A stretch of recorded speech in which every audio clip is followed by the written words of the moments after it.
આ અમારી વાડી છે, વાડીમાં દાળ પાડેલો છે, વાડીમાં રીંગણી છે, થોડો જાંબુડો છે, નાળિયેરું છે, પોપૈયા છે, આંબો છે, વાડીમાં જાંબુડા છે, ધોળા આંબો છે, આંબામાં કેરી આવી છે, વાડીમાં રીંગણી વાવેલી છે.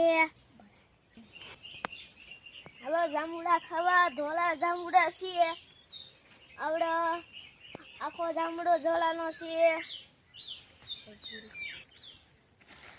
આ અમારો આંબો છે, આંબામાં કેરી આવી છે, આખો આંબો ભર્યો છે, આંબા મોટી મોટી કેરીઓ છે. આ રીંગણી ને રીંગણું આવ્યું છે, રીંગણા ખાવ હોય તો આવો.